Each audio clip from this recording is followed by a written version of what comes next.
B panel presentations. And for those of you who know John, you'll probably realise that our next speaker is not John, but we'll keep you guessing, and I'll let him introduce himself.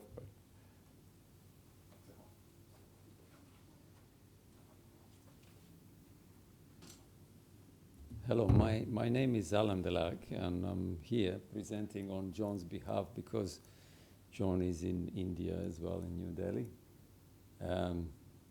So I'm going to be presenting to you instead of him.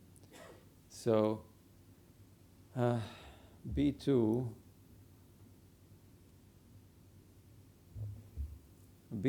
is overhead lines. So we're dealing basically with, again, old technology. And I have to disappoint you, we haven't invented sky hooks yet. And I'm afraid they are not on the agenda. So strategy of B2 is really to engage with broader industry. So we deal with suppliers, manufacturers, and transmission authorities and distribution authorities, and trying to incorporate asset management as quite important part of our work. So we are trying to interact with asset owners and managers because many of the challenges in fairly mature industry, as we're not building much, is really related to asset management.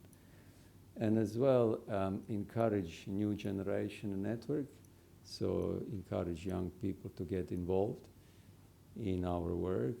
And as is often the case, sometimes people take over and stay in their roles for 20, 30 years, and there are no opportunities for youngsters to really get involved and take over. So recently we had a panel meeting. It was in Sydney between 10th and 12th of September. It involved a technical tour where we were taking around Sydney area to see various aspects.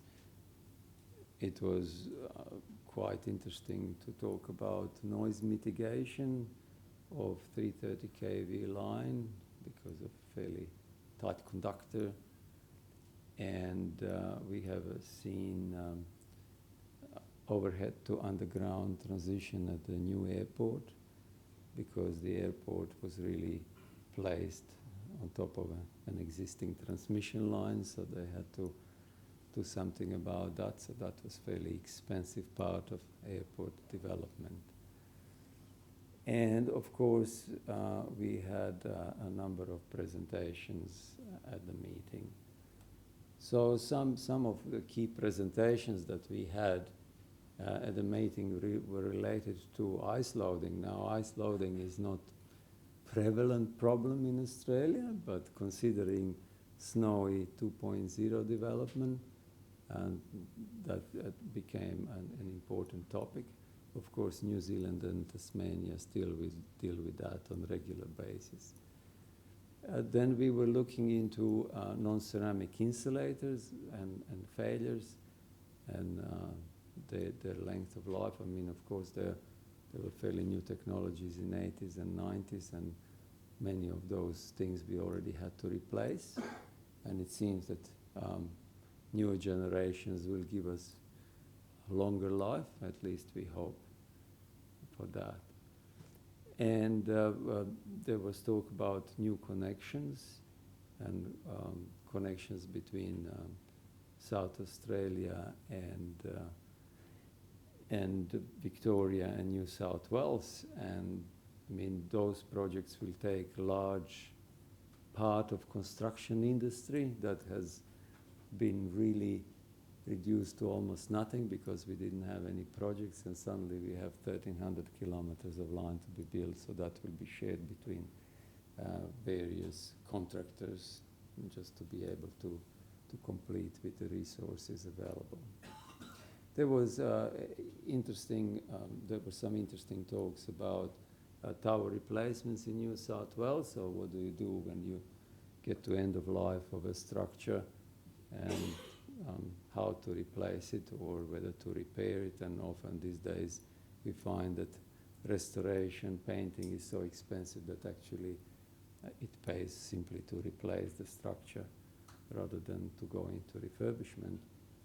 And then we had Tony Gillespie presented a lighting performance of overhead lines and shielding angles of earth wires and so forth.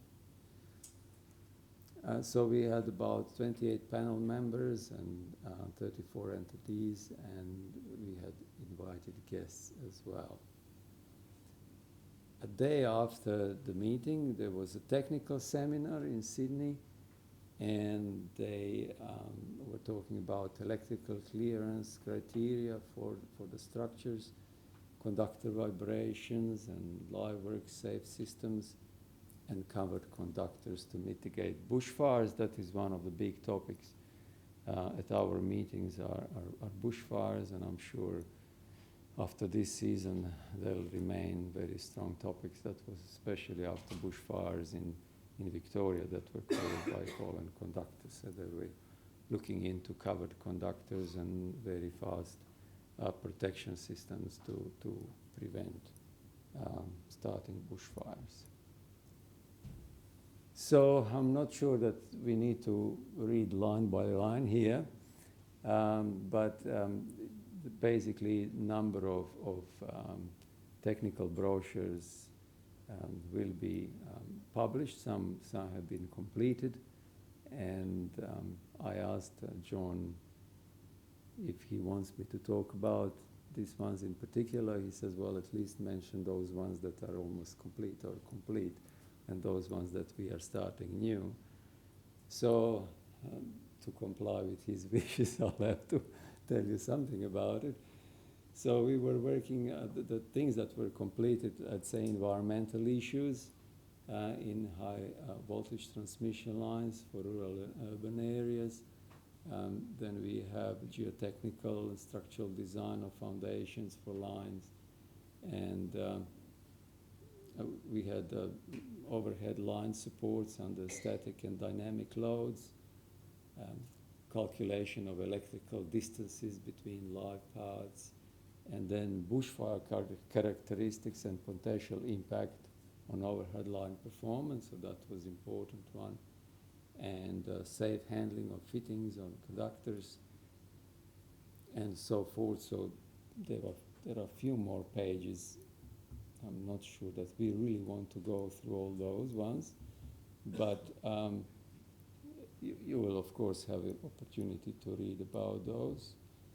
In terms of new ones that are proposed and under proposals under development, we have lighting performance of overhead lines, audible noise of overhead lines. Now that is topic that is fairly interesting due to development in several states. So for example, in Victoria, they replaced conductor on 330 kV lines and some 500 kV lines.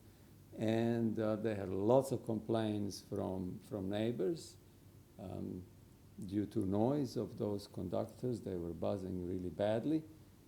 It turned out that in some cases, problem was related to grease that is used on conductor, and because of characteristics of grease, they had beading of moisture on those conductors, and because those beads are so tiny, the potential difference was large, and it was causing all this noise. And they tried to do all sorts of various methods of cleaning the grease, but it was really expensive and a slow exercise, and I think it's slowly getting better, but still not resolved.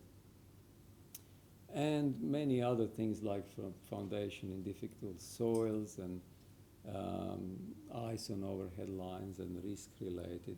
Now, things that are under development in terms of proposal, we have construction methodologies, asset management principles, performance of elastomer fittings and the life expectancy. Then damping for long spans came as a topic because that is not really straightforward thing to work out. inspection and repairs of overhead structures, and live work review of safe systems. And that would be all for me. I think that's enough.